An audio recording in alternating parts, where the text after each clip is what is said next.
10 years ago, I knew I had a plan. I knew exactly where I was going to live, who I was going to be living with, what I would be doing in my retirement, the people I would hang out with. I had it all figured out.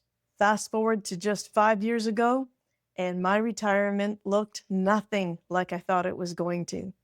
And because of this and watching a whole bunch of other people go through very similar kind of situations and what they thought retirement was going to look like to what it actually looked like, I have really thought about how one word sums up the best trait that we all need to have in order to be successful in retirement, and that is adaptability. There have been way too many stories lately about colleagues of mine, friends of mine, who have thought they were going to retire, and then one phone call from a doctor, and they realized they only had a few weeks left to live. I had another colleague who did retire, and a week later was killed in a car accident. So we just don't know what that future is going to hold. They say that if you wanna make God laugh, tell him your plans. And it is just so true. Even this 55 plus condo that I've moved into, I like talking to the other retirees in the building about how they came to be here, what was the path that led them this way, and I can't help but notice that so many of them did not know that they were going to be here.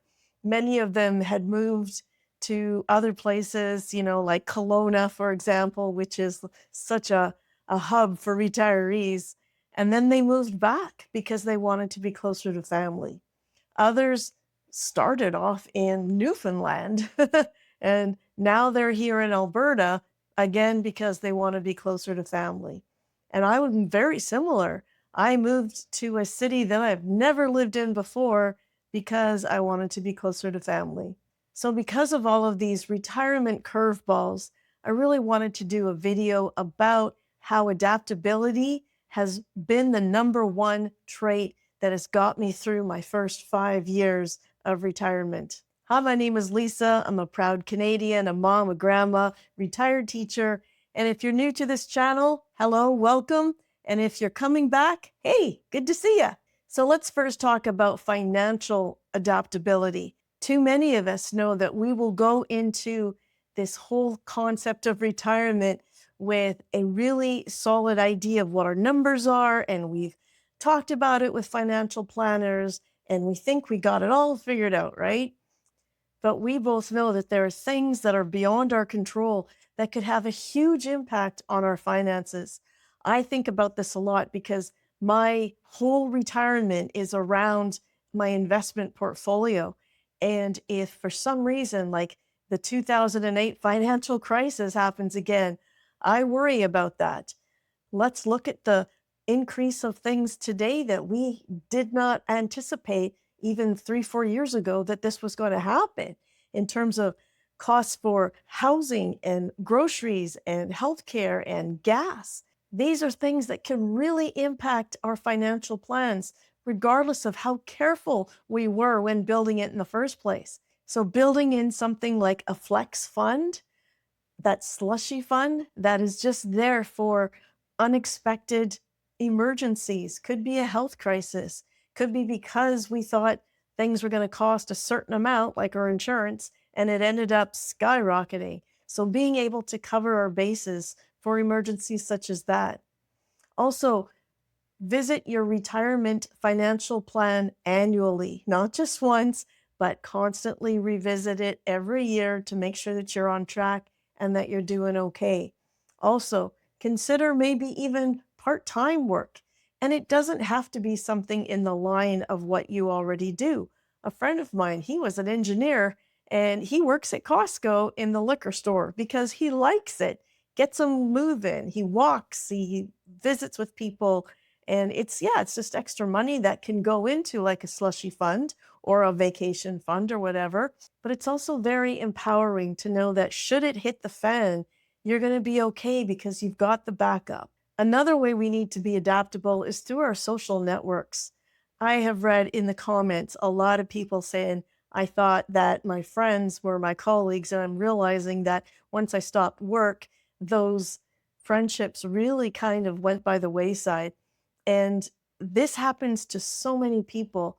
So for those of us who think that, they were our colleagues, they're going to be friends for life, that may not necessarily be the case. And in fact, as we tend to move, like a lot of the people in my building, we find out that we can make new friends. Doesn't mean that we never contact the old friends, but it means we need to adapt to our new environment and be open to formulating those new friendships. Another thing we could be doing if we know we're going to stay put is to diversify our networks, our social networks, even before we retire. So it's not just our colleagues that we're relying upon for those social connections.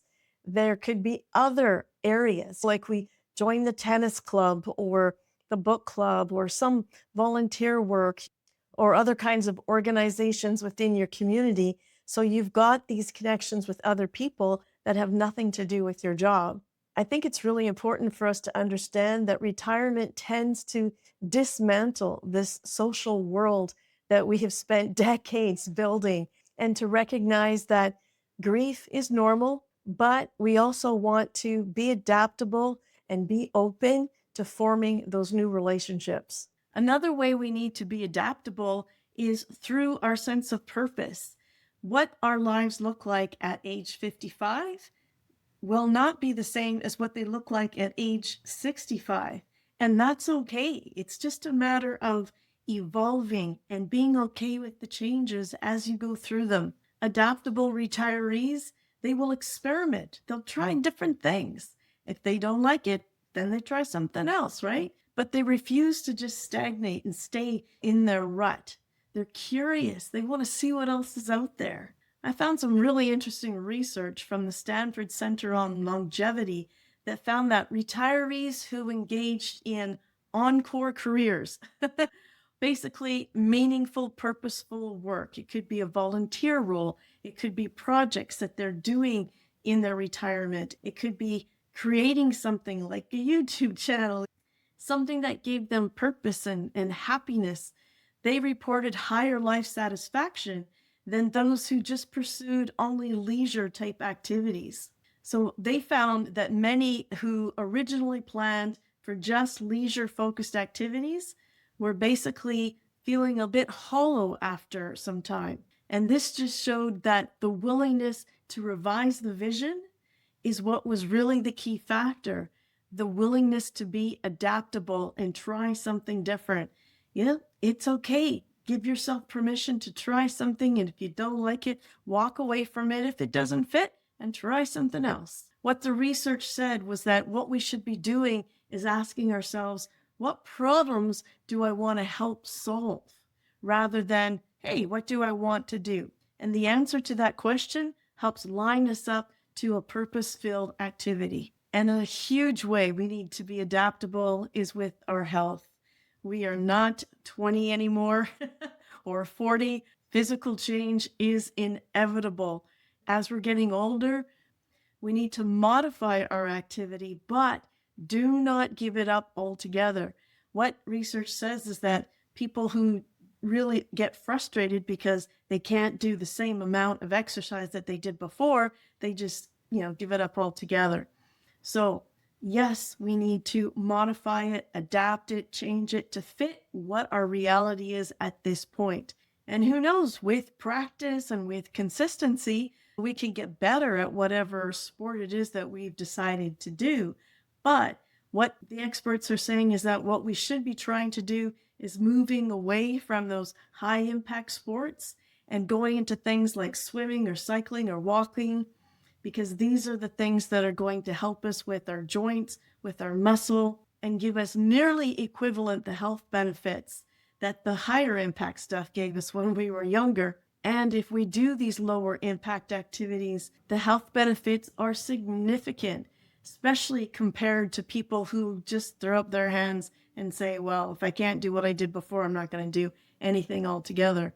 That is a recipe for disaster at this stage of our lives. We have to keep moving. I don't care what it is you're doing, just keep moving. And yes, I am talking to myself just as much as I'm talking to you. I have to remind myself it's not about performance, it's about consistency. It doesn't matter if it's only a 15-minute walk, Lisa.